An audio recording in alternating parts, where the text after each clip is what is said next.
Good afternoon, everybody. Welcome to Marvel Movie Talk. I am Christian Bladt. Happy Friday the 13th for those of you watching live. Happy day to anyone checking out the archive or the audio version. Very excited to be back with a long promised, long delayed episode, our review of Hit Monkey Season 2 on Hulu now. And of course, to do this, I need to be joined by, at least at the time, the only person I knew watching Hit Monkey Season 1. We did an episode about it over on my channel, The Black Cast, about 2 years ago. Count Eric Conner, doing his best monkey, I guess, just staring straight on ahead. Monkey eye. Yes. Hello, monkey fans. And we roped him into checking out Hit Monkey because we couldn't be without him. The one, the only, I'll say it, our favorite Brooklyn boy, David Brody. Hello, sir. I'm glad to be here. However, I thought we were talking about Bad Monkey with Vince Vaughn. Is that not what we're doing today? No, and we're also not talking about the 2002 series with Tom Cavanaugh called Love Monkey, which I believe was on CBS. How about Monkey Trouble with Harvey Keitel? No, we will. If you want to devote time to talk about the Monkeys movie Head, I will absolutely do that. Anytime. Can we talk about Monk then? Yes. You know what? All of this is fair game. Absolutely. Art Monk? So I'm happy to be here to get the chance to talk about all of this with both of you. Now, Brody, when this first came up, you would not watched Hit Monkey Season 1. Had you heard of Hit Monkey Season 1, or was this just something out of left field? Like, what in the hell are those two idiots talking about? Yeah, completely out of left field. I'm like, I don't know what you're talking about. I don't know what a hit monkey is. I don't know if it was music related. He's a singer with some. I didn't know what it was. Then you said, "Oh, it's a Marvel show." I said, "How do I not know it's a Marvel show? I have Disney Plus, and of course, it's not on Marvel. It's on Hulu, where everyone goes when they expect to see a Marvel show that isn't." What was that awful MODOK? I think MODOK was on Hulu also. Okay. By the way, sometimes when you speak, you are speaking and we're hearing the garbled interference. And we are, of course, big fans of the MODOK series on this show. And, look at that. Our friend Jordan Blum, who's regularly here on the show, was the showrunner for MODOK. So we were huge fans, and I loved all the cameos and the Easter eggs and everything that MODOK gave us. Obviously, it was not a serious show, but MODOK should not be a serious character. I stand by that. I think he was done much worse in Quantumania. But absolutely. All of that, go ahead. I loved him at Quantumania because his head, it's like they ran out. That was the day they ran out of budget. And they're like, all right, just do whatever. Put it in Photoshop. We'll MODOK his bald head up. And I loved every second of MODOK in that film. I don't care what you say, you old bastard. But the reason why Hit Monkey's on Hulu is that it's part of what was going to be that Hulu universe. There was a Kevin Smith, Howard the Duck series that I do believe they wrote all the episodes. I don't think they ever animated any of them. And let's see, it was Dazzler and Tigra. Character I always called Tigra, but I guess it makes more sense if her name is Tigra. And I think that they had like a late night talk show. It was that sort of absurdist. And I actually knew the writer on that show, and I was disappointed that it didn't happen. So this is what's left. And they were going to team up. What was the team up show called? Do you remember, Eric? I know I'm putting you on the spot, but I don't remember. Daniel Drew in the chat. Come on. You tell us. Did you just Magneto Tigra? Well, did I Magneto Tigra? I don't know. Did I? That's what I'm thinking. Yeah. You just Magnetoed her. I believe that's what I did. Well, when Eric and I talked to JMD Mateus, he said he always thought his name was Magneto. And that does seem like more of a Stan Lee name. But 100%. Yeah, but I'm not going to try. I'm not going to correct Chris Claremont that like you're saying his name. Why are we dead naming all episodes? I don't get it. So in any case, it's driving me crazy that I can't remember what that crossover was going to be, the Hulu Marvel series. But in any case, so you decided to check it out mostly because you didn't want to miss getting some screen time, even if Eric and I were going to try and steal the screen time for you. Is that correct? Yeah, I heard podcast opportunity, so I'm willing to watch whatever you ask me to watch, so I can hang out with you guys, the cool guys at the cool table. Yes, right, exactly. And I think if you keep getting all distorted, I'm just going to have you use your computer mic. It'll start out okay, and then all of a sudden it just goes off by the wayside. I may have to reboot. So if you guys can miss me for a minute or two, I'll reboot the system. All right, yeah. So we'll miss you. And Daniel Drew knows that I'm asking him a question, but I know that he is, of course, distracted. I think there's a Hasbro announcement right now. I'm literally trying to Google it while I'm dealing with Brody's audio. I'm looking it up. The Marvel Hulu universe was going to have a crossover, and it was going to be Hitmonkey, Howard the Duck, MODOK, and Dazzler and Tigra, and the 4 series were going to lead into it. On the one hand, I would say if only our buddy Jordan Bloom was here, then he would be able to answer the question. But if our buddy Jordan Bloom was here, Brody would have, honestly, it would have been a great clip. Brody putting his foot in his mouth talking about MODOK. I kind of would have enjoyed that now that I think about it. Yeah. It's almost like I shouldn't have told him. Don't you only do this for the shoot interviews? Like you just want people tearing each other up on the Blackcast airwaves and Geeks, a subsidiary of Geekscape Incorporated and Geekscape Worldwide. Geekscape Worldwide, absolutely, yeah. LLC. Anyway, so as Eric and I talked about a couple years ago, we were both very pleasantly surprised by Hitmonkey season 1, weren't you, Eric? Yeah, and first of all, I'm surprised it was 2 years. It was 2021. I had to look it up. That's when it was. So we did an episode about it in 2021 or 22. I believe we did it in 21. Holy crap! So that's 3 years. So you just did some better math than me. I'm smart. I am so stunned there was a second season of this, and you and I were both so pleasantly surprised by that first season. And second season we'll get to in a sec, of course. But season 1, it was I've never read Hitmonkey. I've never thought of a Hitmonkey. And here you have Ted Lasso as an assassin, and it worked. By the way, it was called The Offenders. That was what the crossover was. I'm about to say, I was thinking of Defenders pun. No, I know. I didn't quite have it. And Daniel Drew says Tara Erickson of Real Rejects likes to pronounce Magneto. I know it's just Magneto. It sounds better. And I don't know if I'm talking to a creator, however they say it is how I'll say it. How does Suri and McKellen want me to say it? That's where I'm going to start and go from there. Brody, how are you, sir? I'm good. I don't think I fixed the problem, and I missed out on a pun, so that's great. There were puns. So we were talking about how we were very pleasantly surprised by Hitmonkey season 1, having expected nothing. And we were shocked. And I mean, all capital letters, shocked when we found out that they were doing a second season, because the animated Hulu Marvelverse was clearly not a thing. And yet here it was. So you went back, Brody, and checked out season 1 prior to season 2. So what were your thoughts when you first dove into this show that you didn't know anything about? It took me a while to get Jason Sudeikis' face out of my head. I just kept seeing him instead of the character. And I found Hitmonkey's very annoying initially. I had to get used to that. So once I powered through the first few episodes, I appreciated the violence and the gore and the plot. And I got into it around episode 4. Okay. I didn't love it until maybe episode 6 or 7. And then I got used to the noises and the animation and Jason Sudeikis, and I liked it. I was surprised how much more I liked season 2, which I'm sure we'll get into as to why. Yeah. I did like season 1 eventually.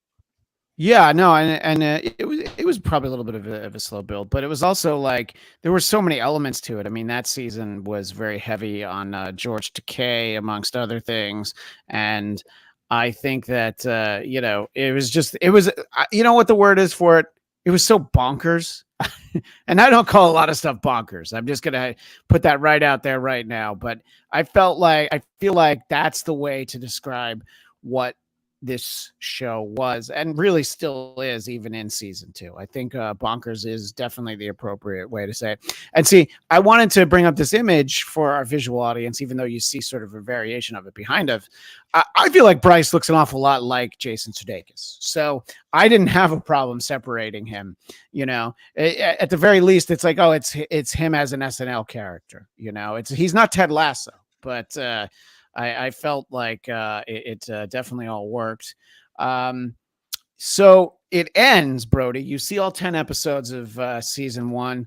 And does it immediately feel different to you? And as I told Brody, I did not have the time to re-watch season 1, although I would have loved to have. So I actually didn't notice a huge difference, but it seems like you did because you watched it right away. Yeah. Yeah, so I thought that there were some plot lines in 1 that were limiting.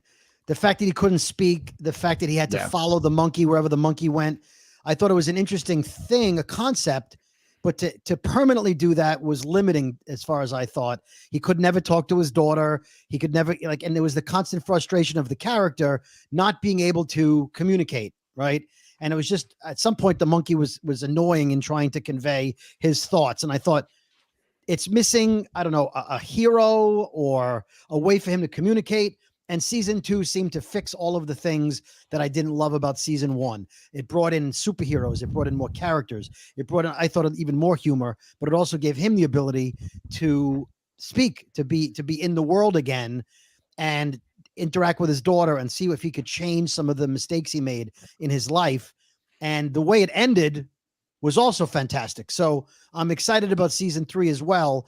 I just thought season 2 had more going on, more action, more characters, more graphic murder and mayhem. So I just thought they took the good things from 1 and just turned it up and added more stuff to it. And I thought Leslie Jones was good in her character. Yes. I just thought she was, comic relief. So yeah, I just enjoyed, like, they just kept piling on stuff into it. And I just thought it made it for a more full show.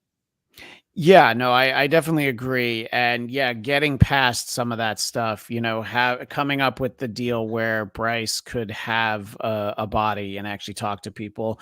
And I thought the device of the 48 hours was actually very well done. And from just a creative standpoint. And I do also love that he slept through whatever it is, like 11 of those hours because he forgot to turn back into a ghost. So, I felt like it worked in this world that they were in. But Eric Conner, what did you think of season 2 of Hit Monkey? I think I'm leaned a little more towards season 1, though. As you mentioned, Christian, I also did not rewatch season 1. Now I'm kind of curious too.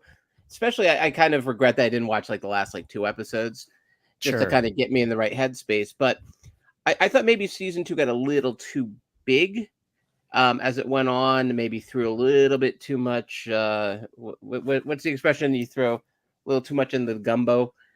But that all being said, the last couple episodes, I thought really it gelled really nicely. Like all of a sudden, the idea of the world getting turned into the craziest Garden of Eden ever. And I thought that actually paid off nicely. So I could have done maybe with a little bit less. Like it felt like they threw, kind of hat on a hat on a hat, as they say, with just one massive concept after another.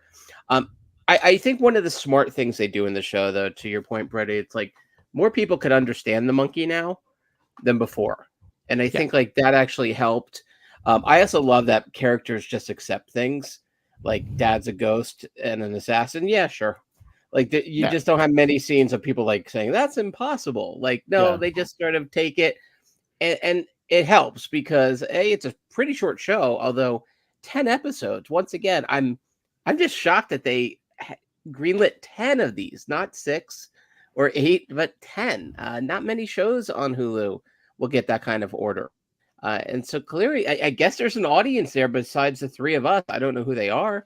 But I will, and they've set up a really interesting season 3. Although having a ghost that grunts, maybe I'm curious how they're going to play that out. Well, I mean, Bryce will still be able to understand him, but that's a great point. And it's the 3 of us, and of course, our buddy Daniel Drew also enjoyed season 2. So that's that's 4 confirmed viewers of Hit Monkey season 2. Yeah, the ratings actually list us by name. The first season dropped November 21, so we probably did our recap very early in 22. So it's still like way more than 2 years since we got this series, and I don't even know when I heard that it was happening, but I know that when I heard it was happening, I'm like, no, that must be a mistake, because it just didn't make any sense, like why this project would continue. And I'm just, oh yeah, exactly. So Daniel even pointed out, yeah, he's part of it. I don't even know who really wanted this project. Maybe Sudeikis was really into it, you know, I don't know, but I did like sort of the dynamics that we got this season.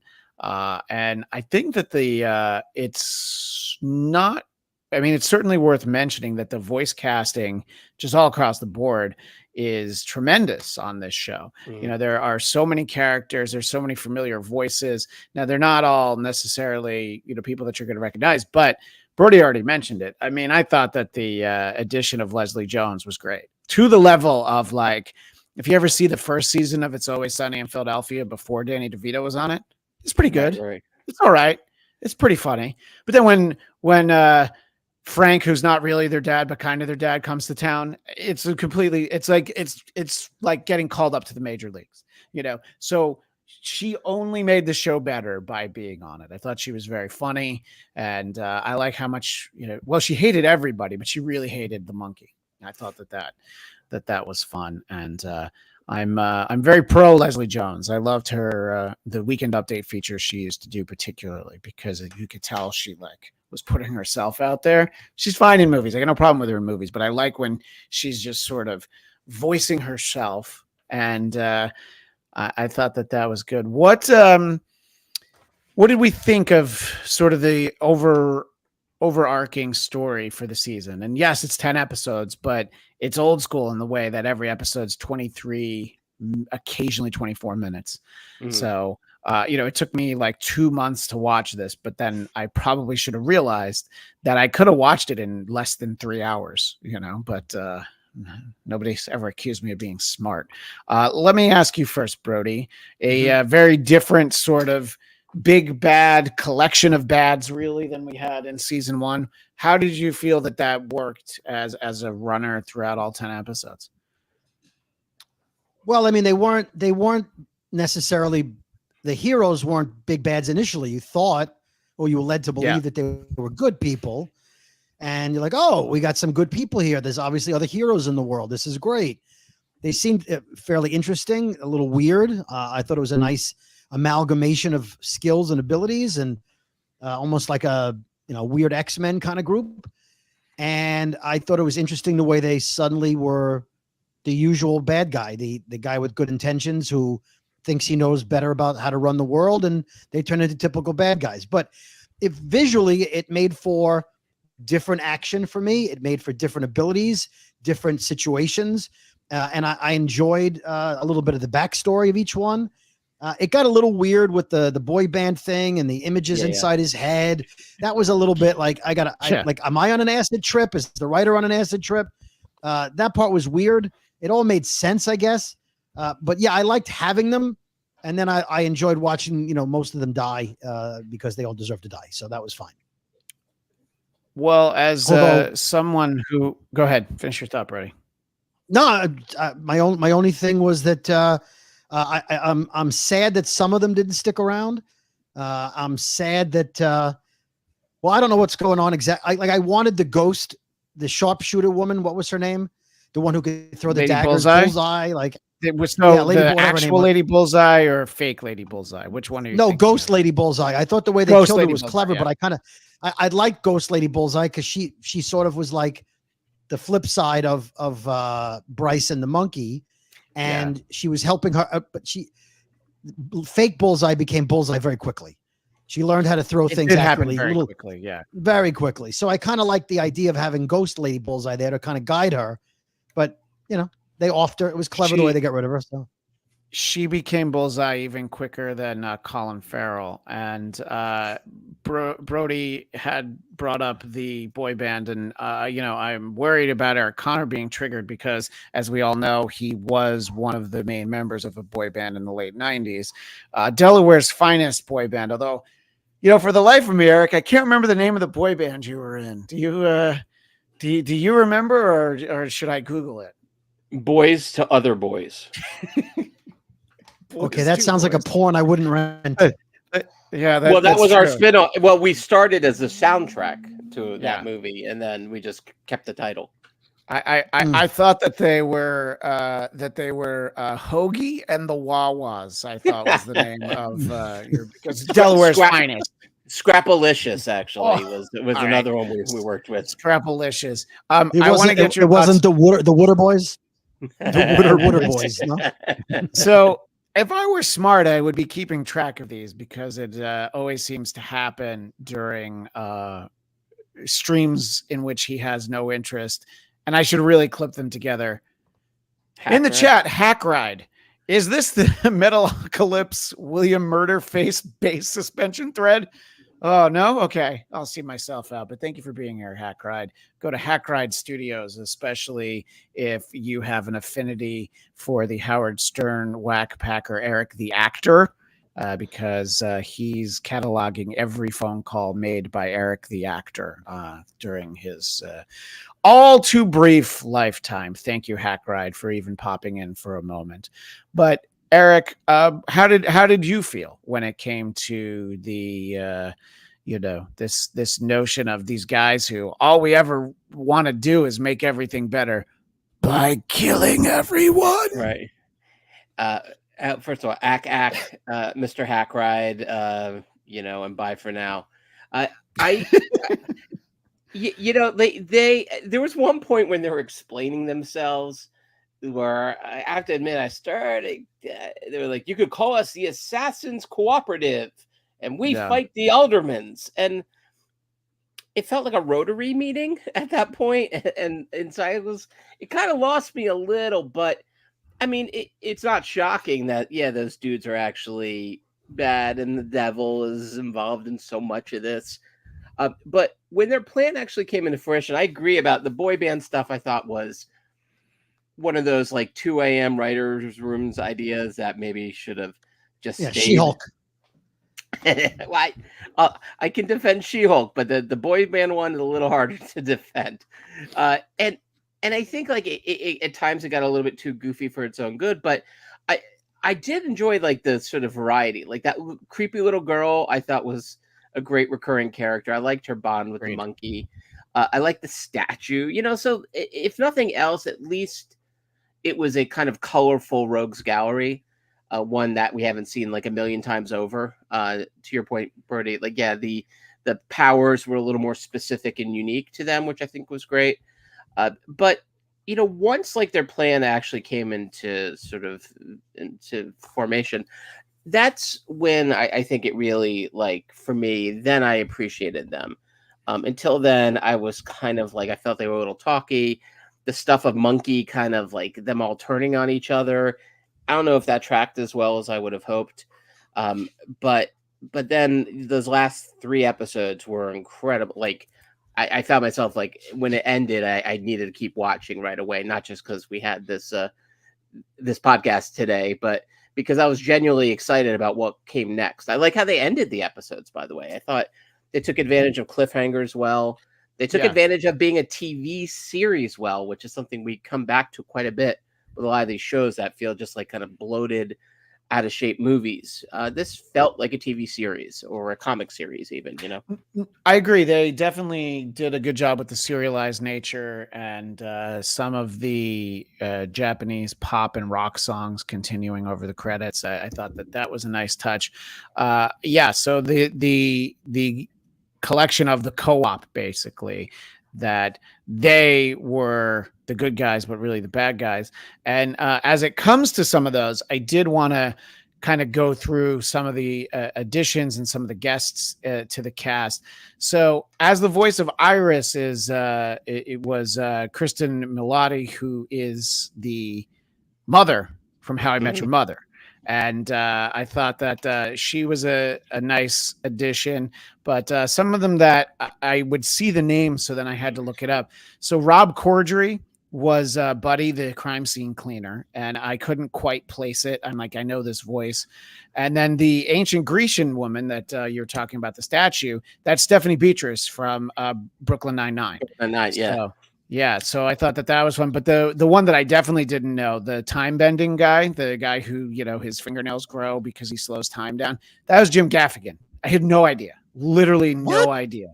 Yeah. That's Jim Gaffigan. So is that, by the way, my pick for Tim Walz on Saturday Night Live would be Jim Gaffigan. Well, he's not on IMDb. I did not see him in the credits. I had no idea. Well, that's a great catch. That's and that's a show for a different time, because get this, Eric, you know who I think should play public figures on Saturday Night Live? Cast members of Saturday Night Live. I know, it's crazy. I much prefer when that happens, but that's, let's save that for another time. Oh, and look at Daniel Drew with a little tidbit. This must be about Kristen Milotti, maybe Stephanie Beatrice. Either one of them I'd welcome it's in the upcoming Penguin show. I know somebody who went to, I guess they had a screening of the first 2 episodes. Supposedly the Penguin show is great. I'm going to steal one of your HBO Max, one of your Max passwords just to watch it. But that's what it'll have to take, I think, at this point. But in any case, you could come over and we can get Arby's and we could watch Penguin together, right. Christian. So go ahead. Where's the nearest Arby's? They closed the one in Hollywood. You tell me where Arby's is. God, why would you bring up my pain? Yeah. This is great. Kristen Milotti is playing Falcone's daughter, but let's get back to Hit Monkey. And can we talk about Boone for a second? Yeah, go ahead. What would you like to say about Boone? I couldn't place the voice, and it was driving me crazy. So Nat Faxon. Nat Faxon, who I've seen in a million movies. He's the guy. They're like, oh, that guy, right? Yeah. And now that I know who it is, I still can't picture him doing that voice. Like, it was just so out of like. Oh, I watched Loot. He's great, but... right. Is Nat Faxon the guy on Loot? Am I thinking the right guy? I don't know what Loot is, so I couldn't tell you. But Apple TV show. Is he the? No, I think he's the guy from Frivolous Watermelon. Have you seen that? No, is that a thing? No, but it's about as popular as Loot, apparently. All we're gonna do is name check shows. I was really excited for Frivolous Watermelon. I'm not gonna lie. I was like, man, I got to check this out. You know. And I mean, he's an actor, but he also he's a writer too, I think, right? Well, he co-wrote and I think co-directed with Jim Rash this movie that I really liked from 2013 called The Way, Way Back. Way Back, yeah. Where Steve Carell is an asshole of a stepdad. And then the girl who went on to play young Carrie Bradshaw in the Carrie Diaries is in it. No, I don't know that actress's name because I'm not a creep.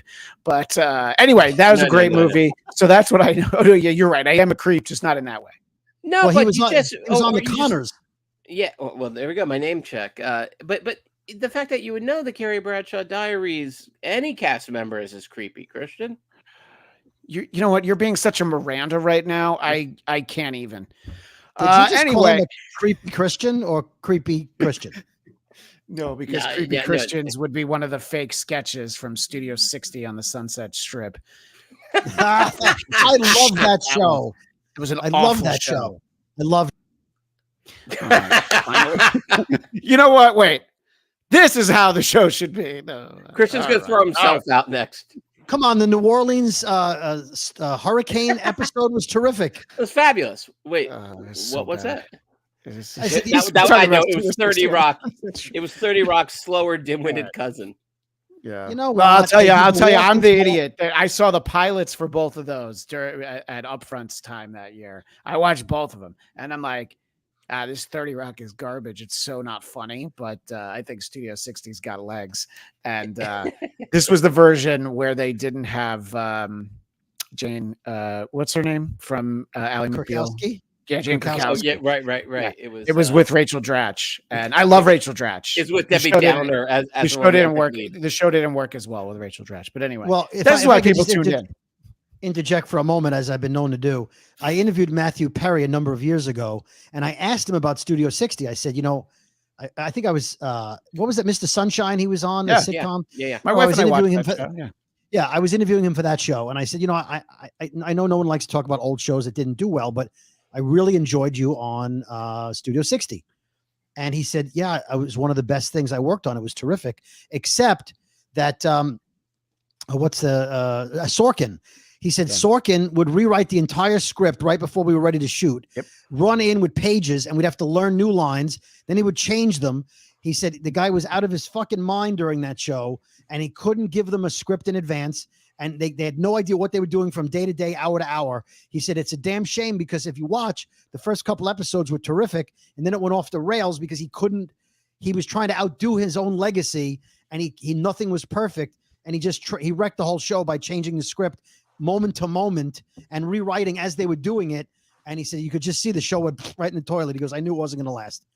I guess Sorkin was, he kind of implied Sorkin was coked out of his fucking mind at that point. Well, that doesn't even need to be implied. Allegedly, I think anybody would pick up on that. But the fundamental problem, about drugs, I'm so glad that we're doing this stream where we're talking about a different kind of hit monkey, I guess. Right. Nice. Not really a hit monkey is what that show was. You can't treat making Saturday Night Live like it's as important as working in the West Wing of the White House. It's not that important, but the bigger problem is you get this a lot in movies and TV when there's a band at the center and they have a song and the song is terrible. The fake sketches on Studio 60 could not have been less funny. There were no jokes. There was nothing. The fake sketches on 30 Rock is better than the show some weeks, Agreed. I'll give you that. Werewolf Bar Mitzvah. Come on. I'm waiting for that. I'm waiting for Tracy Morgan to do a half-hour special of Werewolf Bar Mitzvah. What were you going to say? That was going to be Judah's theme for his bar mitzvah. I swear. We even had it. You might remember it was on a full moon that we had his bar mitzvah. Now he of course grew up a little bit, and all of a sudden the idea of Werewolf Bar Mitzvah, which was perfect at age 11, at age 12 didn't seem like the best idea for him anymore. But the residue of that did remain for the date. But it was boys becoming men and men becoming wolves. I mean, it is Weird Al could live to 150. He'll never write something that brilliant. So who in the chat enjoyed Werewolf Bar Mitzvah as much as we did? We should definitely circle back to Hit Monkey because this is a show I liked. These kind of conversations usually happen when I'm talking about something that I thought was garbage, and I can't believe I had to watch it. Speaking of which, programming notes at 6 p.m. Eastern, 3 Pacific, we'll be doing a live Blattcast where we talk about Beetlejuice. Please tune in 6 p.m. Eastern, 3 Pacific on the Blattcast channel. It'll be me, my friend Dan, who I've known since junior high, the great Kaylee, a.k.a. Lucy Tightbox, and from across the pond, Adam Hughesy, the H-Man Hughes, talking about Beetlejuice. Please check that out. I have a question. Yes, please. Is it true if you say Bladcast 3 times, Nate Dogg will show up? That'd be great. I don't think Dog Like Nate watched this, but he'll be with us next week, which we'll talk about at the end of the show. Excellent. We're sort of touching on some things and, that maybe didn't work. I thought that the boy band stuff was a little clunky, but it is definitely that quirky, like writer's room loved it. And that's why they did it. I do love that he kind of lives on in his subconscious. And that's sort of the problem. I like that he had to answer for it, basically, that you can't just kill your brother. And well, I guess he didn't technically kill him, right? He sent him to the phantom zone in the corner of his mind, essentially. And he had to answer for it. But is there anything that you just fundamentally were like, man, I know this show is called Hit Monkey, and it's about a monkey who's an assassin and wears a suit and really cool sunglasses and his best friend a ghost. But this didn't work for me. Is there anything for you, Eric, that you were like, no, I'm not feeling that monkey? Well, the boys band was definitely on that list. I think the giant monster that showed up, even though it did have a great payoff when he's in his ear canal. And they just shoot at everything. And there's a joke about, using Q-tips is actually really dangerous. That was a fun payoff. But moments like that to me, it felt unspecific. I think that to me is worse than just throwing too much crazy, was when it was something that I feel like I would have seen in just any number of kind of generic superhero kind of stories. But thankfully, and again, I think this was like, for me, maybe the middle episodes was where it sometimes like feels like they were just kind of throwing just too much at them. But once it kind of got back to what it was doing, and even with like the scheme of the villains, that's what I felt like they kind of got past it. But yeah, the weird giant creature felt a little strange to me. How about you? I was able to suspend pretty much all disbelief when it came to this show. And the boy band thing definitely struck me as like, well, that's unusual, but I don't know. In this world, it kind of worked. I was more impressed by stuff that I'm like, oh, this is really well done. I thought, I thought Haruka's arc this season was so interesting, and just sort of dealing with everything, getting to be this big murderous samurai, and knowing that I really shouldn't turn into that person, and then dying and staying dead. Not everybody on this show stays dead when they die, so I thought that I thought it was a really nice touch for a character that I don't think actually got her due. It was sort of like, oh, she's dead now, huh? All right. It didn't feel as much, but I also thought that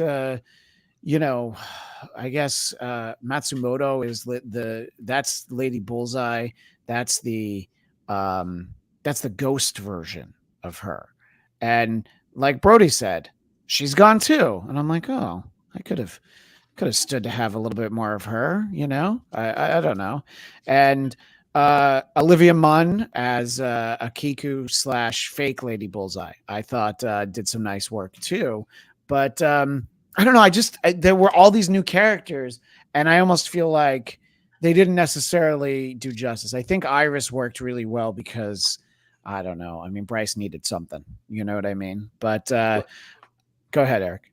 I was going to say, I very much agree. I found Iris was great, and they spent time with her, and then the what's her name? Oh my god, I just blanked. From Saturday Night Live, her character I thought was a lot of fun. Leslie Jones.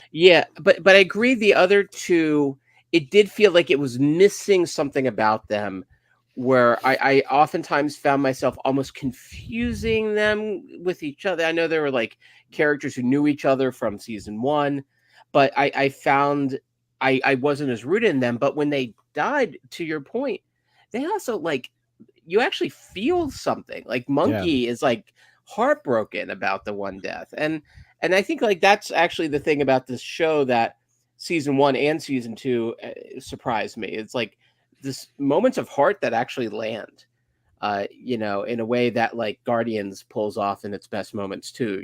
When, Rocket is sad because Groot dies, and those moments that would be ridiculous under lesser hands somehow work. So I found like, even though the characters could have had a bit more to them, their passing was treated like the death of an actual important character, which was a nice surprise, and one that actually worked, I thought. Yeah, no, and I thought that getting Akiku's backstory, just George Takei throwing her, it was like, oh my, I can't raise a child, and then sort of has that act where she just, pummels that girl in the pool who had it coming. And the animation style during that scene is really cool too. It's a departure from the rest of the series. Yeah, so I think that they really did a good job, sort of that, giving us background on some of these characters. And so the payoffs, I think, could have been more, but at the same time, there's a surprising amount of heart when it comes to these characters.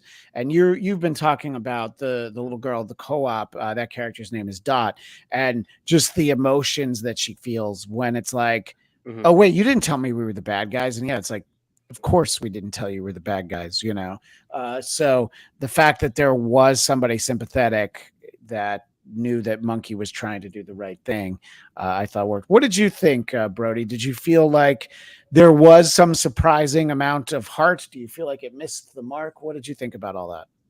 No, I genuinely cared about the police officer, the female police officer, when she died. I thought, she was a loyal character. I know she had a connection to Monkey. She was sort of the moral compass of the show for most of it. And yeah, I was saddened by a stupid cartoon. Like, to Eric's point, you don't expect that, right? You don't expect to care. Like, I cared that the monkeys were killed in the first season. Like his whole tribe was killed. I'm like, oh my God, it's terrible. Like when his little friend was killed, I was like, oh, that's awful. That's awful. Yeah. Like I felt it, which is, I didn't expect that. So I thought there was more emotion than I thought. I thought Bryce's relationship with his daughter and how badly he wanted to fix it and how she rejected him at the beginning was terribly painful. I mean, we all know people who have unfortunate relationships with their kids and how painful that can be. Imagine being dead, not being able to fix it, but then seeing her and she can't hear you. I would think compounds it, right? You're dead. Thank you. Agreed. Stay out of Ohio.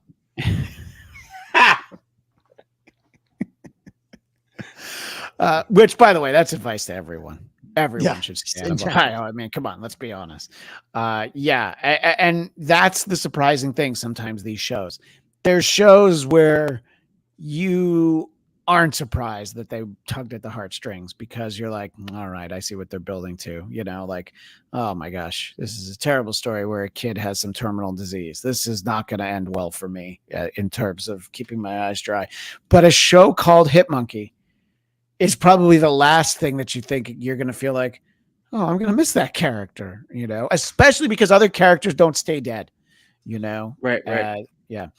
So I thought that a lot of that stuff was, again, surprising. Now, obviously, having the background that we did of the first season, we're fairly well prepared for some of the gore, some of the really graphic things. But even so, I'm going to share for our visual audience. Eric, you sent me a collection of some things, and it starts actually with one of the things that I'm like, oh, that's really rough. This is Bryce set to be tortured for all eternity in hell with hooks in all sorts of places, I guess is safe to say. Yeah, and, very Hellraiser, basically, is the feeling I got. Hooks in places where it makes sense that they'd hook into, and just some other places where there's nothing to hook onto. So I thought some of that stuff, like visually, the show's great. It's very inventive. It is so incredibly graphic at times that I'm not necessarily prepared for it. And I see that you also have an image of, one of the more somber moments. So if there's anything that you want to say about anything that we're going to see on the screen, Eric, please jump in. They didn't do it as much. It felt like Brody, jump in if I got this wrong. I feel like season 1, they had more sort of the subtitles of what he was trying to say. And in this season, not so much. But moments like this of him looking somber with it, it's taking a toll on me psychologically. Yeah. And him looking bereft or feeling ennui, I thought was terrific. And what you're saying about the emotion, one of the really neat tricks I think they pull off with the animation and also the voice acting is how many times we feel the emotion of the monkey. Considering he doesn't have words, Jason Sudeikis gets a terrific performance in this, but the actor who plays the monkey is just doing it with grunts. I mean, you don't even have, the Andy Serkis of it all with his face being motion captured. It's really just a remarkable exercise in the artistry of the animation and the performance. The how you use the grunts, it's what matters here. Yeah, no, I think that Monkey is an incredibly emotional character, and it works for the concept of the show that how often that emotion is anger. But even as season 1 was going along, it was like, but why do I have to be a hit monkey? Why can't I just be a happy monkey? Why can't I just be ready to defend myself instead of, seeking out and, killing bad guys? And I do think that the storytelling of the monkey is very impressive, and it's obviously on a different level, but obviously you're talking about Andy Serkis. but when it came to not the most recent Planet of the Apes movie, but 2 movies ago, the first 20 minutes, it's all CGI apes. Like nothing's a person, nothing's real. They're not really talking. There's little like bits of dialogue, but mostly, and it's like, oh, to make you care in the way that they do in this show. This show is so much more lighthearted and so much more fun.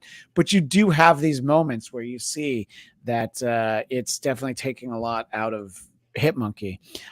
What do you think, Brody? Is it surprising how serious it could be mixed with the outright comedy and just the blatant gore? Yeah, absolutely. That it struck me after watching the first couple episodes, which just the shooting and the killing, that it would turn into that there was a backstory behind Bryce, that the monkey would have second thoughts about what he was doing, that he wasn't just a killing machine, and that he was manipulated and he was, okay, I have to kill. He seemed to care about people. He had remorse for some of the things he had to do, but yet when it was time for business, he had no remorse. He needed to wipe people out, rip them apart. He did what he had to do. I found him almost human-like in the same way that Groot seemed to have emotion, even though all he said was, I am Groot. Sometimes he said, I'm Groot. And sometimes he said, I'm Groot. And you almost knew what he was thinking, the same way the monkey would be like, and instead of, So yeah, it definitely was not the experience that I thought I was going to have when I started watching the show. And by the time it ended, this second season ended, I started thinking about all the characters and what I wanted to see next and where I wanted it to go and how I thought it would play now that Monkey's the ghost and Bryce is on the planet, and what's the dynamic going to be and who are they going to encounter. And I started caring about a show I didn't care about when I first started watching it. So yeah, and I think that especially with a name like Hitmonkey, I mean, I remember you were like, yeah, I'll check it out and I'll let you know if I'm going to keep watching it, and it would have been understandable. I think even as much as we like this show, both seasons, we can understand somebody checks out one is like, oh yeah, no, I can't. I can't get into it. I did want to ask Eric, you had pulled this image of this older gentleman, and I feel like the subtitle Alderee, Alderoo, Aldera had something to do with why you wanted to make sure that our audience got to see him. Well, yeah, this was one of those moments I was like, all right, this is wonderfully strange. And I alluded before to like the Rotary or the Elk Club. Moments like this, I actually think are kind of fun because in some ways you make a connection between, I was about to call them the commissary. I'm sorry. The bad guys are called the co-op, right? Yeah. And so almost like rooting that. And then this guy, by the way, was sliced in half and then used like a puppet later on, which I thought was one of my favorite moments in the whole series. And I think they also they do a good job of like kind of world building of the individual places they go. So this, unusual wealthy elk club versus moments that feel like they're straight out of like Tokyo Vice. Right. Yeah. And just some of the visuals that you shared. I mean, the show is very striking. It does look really cool. And apologies to our audio audience, but I hope that they do take the time. They're inspired to check out Hitmonkey, both seasons on Hulu now. This is part of Kiku's flashback. What we're looking at right now. This is what we were talking about earlier. The very different animation style, which I think was very suited for it.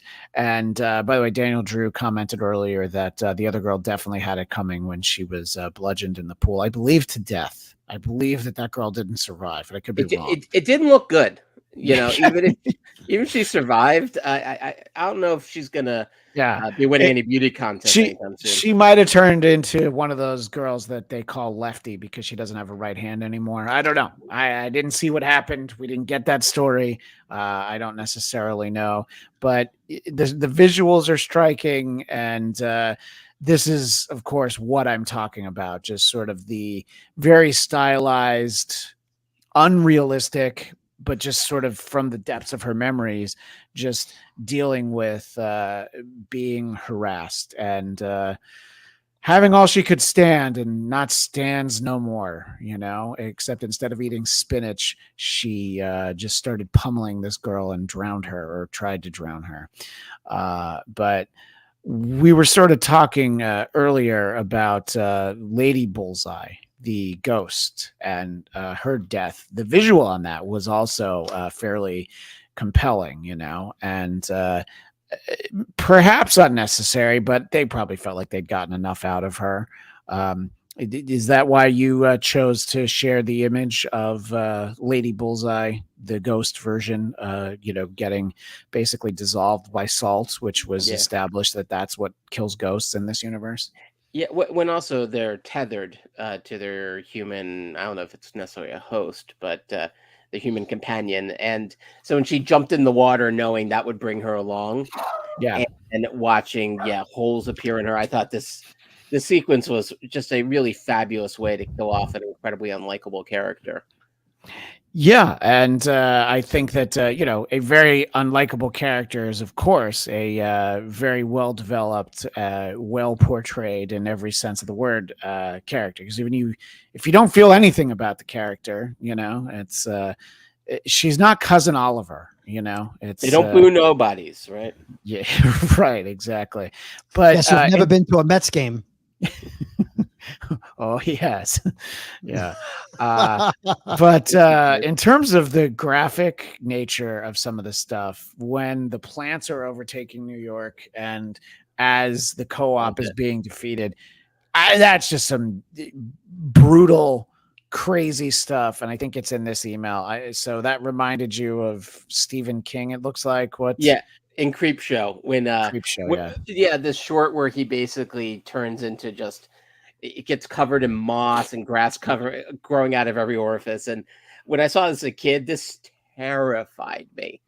This isn't even the most horrific image, but I was very much getting Creepshow vibes. And one thing too that's cool about, like, I watched this kind of late at night, so I had to have some my headphones in while watching it. The sound effects of the violence only strengthened it, because it's just dripping and like meat being pulled asunder. It absolutely added to the disgusting reality of what's happening to these various people. So yeah, kudos to the whole design team, both visually and the sound design team, for nailing it. Yeah, I mean, I only watched it, just not on headphones on the TV, but you're right. And as you're saying that, I'm like, oh yeah, some of the, imagine being the Foley sound effects person and needing to come up with like, those bones don't sound crunchy enough. What else you got for us? But a lot of like what happens is also still in the vein of just how funny the show is. So you have, Leslie Jones's character, whose name I believe is Eunice, gets all these assassins together, and just the question, is this a 1099 or a W-2? And as people who routinely work freelance, that's it's a little close to home. It's a really good question, Oh, and I like that Bill the Butcher, basically from Gangs in New York, shows up, and he gets killed in like seconds. Seconds, yeah. Sam Bibley doesn't know anything about this show. It sounds cool though. Yeah, I would say it might sound like a ridiculous show that maybe you don't need to check out, Sam Bibley, but Hit Monkey, 2 seasons on Hulu. If you watch 1 or 2 and you're not feeling it, it's not going to win you over, but it's crazy. I called this show, you know what I called it earlier? Bonkers, Sam. So I would tell certain people to watch this show, while I would also tell others to stay away from it. But just some of the imagery is a little bit graphic, but Hit Monkey's still the better shot, and communicating with his bird friend, he's got something shiny for you. This might be one of the most graphic things here, because I assume, Eric, you used this still because of the closed captioning that says flesh squelching. That was a bonus, actually. I thought this was a part when the guy, suddenly gets some of like the plant juice on him, and then his face just expands and his eyeball pops out, which, it is Friday 13th. And of course, one of the great Friday 13th kills is Jason squeezing a head in the third one in 3D in the eye, popping out. So, spoiler. No, but the person's okay. Oh, they survive. It's like G.I. Joe when they jump out of the plane in a parachute. Parachute on the eyeball as it Sam falls. Bibley says he likes bonkers things. And the cleaner, I guess, reminded you of specifically. I thought that was Paul Giamatti, but now I don't know who you sent me an image of. Stranger Things. I'm blanking on the actor's name. I don't know if you know it, Dave. No, I don't. Yeah, so I will so it's an act. He's gonna find it. He's a nice Jewish guy.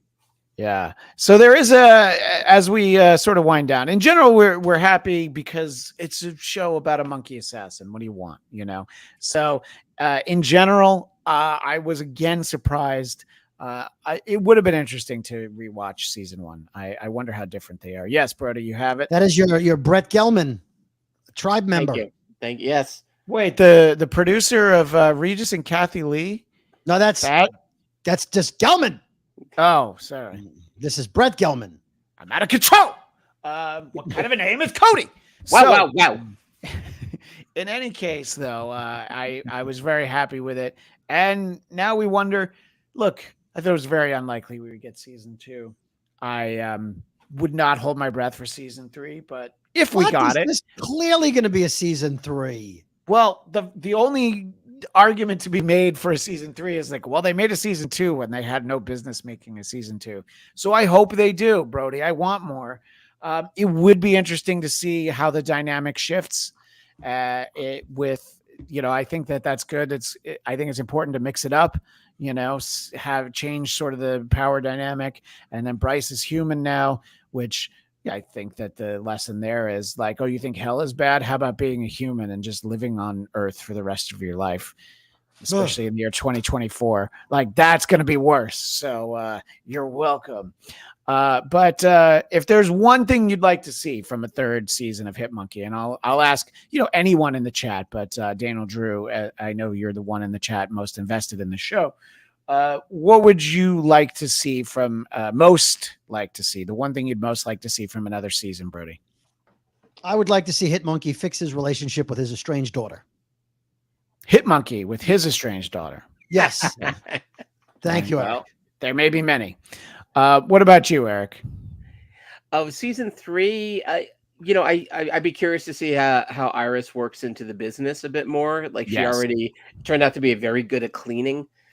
So it feels like, unfortunately, she might have to take up her daddy's legacy, whether he wants that or not. But also seeing him as a human, and this idea now of like, what can he fix, if anything? Like, is he actually, he's given that thing he was going after for 2 seasons. He has it now.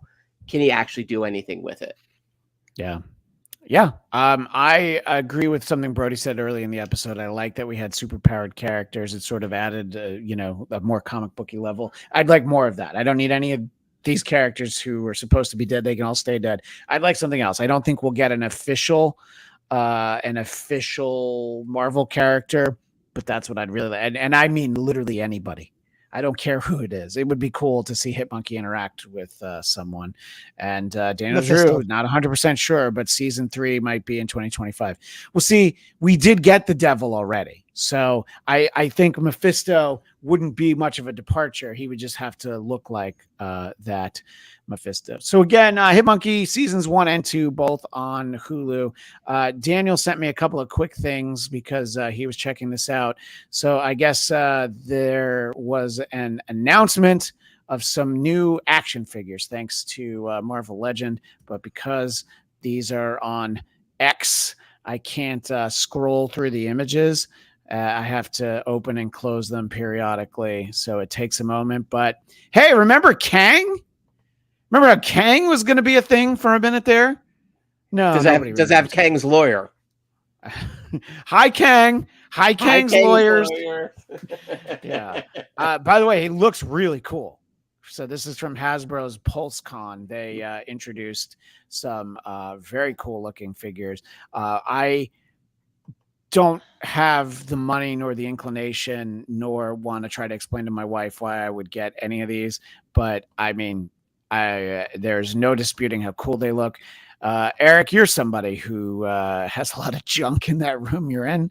You let me know if any of these seem like something. Oh, yeah. And Daniel, I'm not faulting you. You had to send them individually. No, it's the way that X works that I can't. Like on Instagram, I could scroll through them. It's all right. Daniel, it's entirely. And I missed this. Kang has alternate faces too. I'm gonna guess the one face he doesn't look like. I think he fought Apollo Creed's son, the face I'm thinking of. So I'd assume that's not what he looks like at this point. Oh, and that guy was a spinoff, right? He has his own show now. What's it called? Kite Man or something? I think that just came out. This probably is something that strikes you because it's a throwback to the Secret Wars. And I need to point out, of course, that there is a Beyonder in there. And I was trying to not open my DMs, the fan favorite vote winner of Nightcrawler. But I was trying to show off the Beyonder, which I'll get back to him in a moment. Is it handsome Beyonder with the good hair? I mean, it's the only Beyonder. Okay, so actually, that was the last image that there's the baby Beyonder. Yeah. He doesn't live long, though. We have Beyonder. So we have Titania, who we got to know on She-Hulk, and Marvel's Beyonder in the white suit. Wolvie, Spidey, and Iron Man. Those are the throwbacks. But the Beyonder, for a programming note, next week you're going to get 2 episodes of this show. Time to be determined on Monday, but Monday I finally successfully spoke with artist, writer, editor, the delightful Al Milgrom, who drew the first superhero comic book I ever bought. We're going to talk about that. We're going to talk about my favorite miniseries, Kitty Pryde and Wolverine. We're also going to talk about the fact that he is the one who designed that look for the Beyonder. And I do say, he kind of looks like David Hasselhoff. I have to call out the Hoff in that. So you'll be able to see that on Monday, or if you only get the audio feed, it'll just show up there. I have to let you know, I talked to him over 2 different days, and it adds up to about 2 hours and 15 minutes because we were doing like a tech test. Because those of you who saw the No Prize episode, and you guys didn't, you weren't there, you realized that we had some tech problems the first time I tried to talk to him. So that's why I recorded. But I was doing a tech test and we started talking about comic books. I'm like, I think I'm going to record this. I got 45 minutes there. And then I did an hour and a half yesterday. So you're going to get a lot of Al Milgrom, a lot of Marvel Comics characters. He also created Firestorm for DC. We didn't talk much about his work for Archie, but he has some great insights on the comic book industry. But if there's anything that might want to get people to tune in terms of a specific character, he created the Spot. Oh, yeah. So that's a character that we know from the second Spider-Verse, and we expect to see more of in the third Spider-Verse. So that is Al Milgrom. It was a lot of fun to get to talk to him. I just struck up a conversation with him at San Diego Comic-Con, and like with everyone that I strike up a conversation at San Diego Comic-Con, I mentioned that I have a podcast, and I don't walk away from them until I get some way to contact them. What were you going to say, Brody? I'm looking at Hulu's official website. It's huluoriginals.watch. And it says season 3 of Hit Monkey is currently in production. Anticipated release around September 2025. I hope that's true. By the way, anything that's .watch, I'm a little dubious on, but yeah, that's right. .ru. Daniel, you were there. You know the No Prize episode. Nobody else does. Well, yeah, they were like, Cami Egan was there. There's like 6 of us who know about it, but that's all right. So check out that. And then on Thursday at 3 p.m. Eastern, noon Pacific, myself, David Brody, our pal Katie Hampton, and the aforementioned dog-like Nate Miller will be joining us Thursday to recap the first 2 episodes of WandaVision, and we'll let you know where that will be scheduled from then on. You mean Agatha all along, right? Yep, Agatha all along. Yeah, you're right. I think that's wishful thinking that it was just more WandaVision. You know, if WandaVision had never stopped just doing sitcom parodies and there was no actual story, I would have been like, that's my favorite show I've ever seen. You know, because like I was excited because I wanted them to do like, you know, they sort of did like a Malcolm in the Middle. And because we talked about this on the Blackcast, because that's where we were covering it. You know, once Kat Dennings was on, I'm like, all right, so where's the Two Broke Girls episode? You know, I had plans for that show. Marvel went another direction, but that's right. Herman's Head would have been perfect for that. Herman's Head would be perfect for anything. All right. Oh, the show that built a network. That's true. So with all that in mind, the fact that you're going to get hours upon hours of content from us next week, we will bid you all a sweet adieu. And let's not forget, we're only about 6 weeks away from Venom, The Last Dance. So don't worry. We got plenty of content to bring you. But in the meantime, Eric Conner, where can people find you? Oh, come say hi. Ken Eric Conner on X and on Instagram. David Brody, where are you found, kind sir? You can find me at David Brody on Instagram and Twitter. That's BRODY for the non-visual crowd and can't see my name right there on the screen. You can find me on the Brooklyn Boys podcast, wherever you get your podcasts. And I've got a new podcast coming out within the next couple of weeks, according to the Hulu website. Oh, it sounds interesting. I don't know if we want to talk about it, but it's with two lesser producers that I know that used to produce radio shows. Lesser producers, but better on air talent. Yes, I think that's fair. Yeah, much better. In one case, way better on air talent. Let's. Be honest. Well, one case, yes, one case, yes. His name will not be mentioned. I'm talking about me. I'm talking about. I'm the best. Yes. A little collaboration between myself, David Brody, and Eric Conner has no idea what we're talking about. Brody, myself, and the great Eric Nagel will be doing something in the very near future. So people can look for that. We'll tease it. But in the meantime, you can find me on Twitter and Instagram at ChristianDMZ, and my personal podcast, The Blackcast, BLADTCAST, in just under 2 hours. We'll be doing our Beetlejuice episode. So please join us live for that over there on the Blackcast. And if you are going to be, or are already going to be, in Los Angeles, the weekend of LA Comic-Con, Saturday, October 5th at 2 p.m., we will be doing the Geekscape Book Club live in front of an audience. We'll be talking about Deadpool Destroys the Marvel Universe. So, Daniel, you found a way to get yourself out to San Diego. We invite you to come out to Los Angeles, but I realize you might not be able to make 2 trips within, like 3 months, but that's all right. We invite everyone to find us there. And Eric and I will be doing a Geekscape Book Club here on the channel before the end of the month. Why don't you talk about our pick? Because you chose it, Eric. Oh, sure. We're going a little bit off the beaten path. We're going to do Ghost World, which course was adapted into a really terrific film with a young Scarlett Johansson. But it's Daniel Clowes, terrific writer, great satirist, and it's also a very lean read. So it's one of those we encourage you all. Why don't you guys read the book? It's out there. Yeah. You spend an hour of your life, even less. It's got lots of pictures, and then you could be part of the conversation. Which we always welcome you to. Exactly. Thank you so much. And thank you to everybody in the live chat, even people who popped in like Sam Bibley and, of course, the great Hack Ride. But that is all the time we have for now. We will see you again on Monday and Thursday next week. But until then, as the great Stan Lee would say, Excelsior!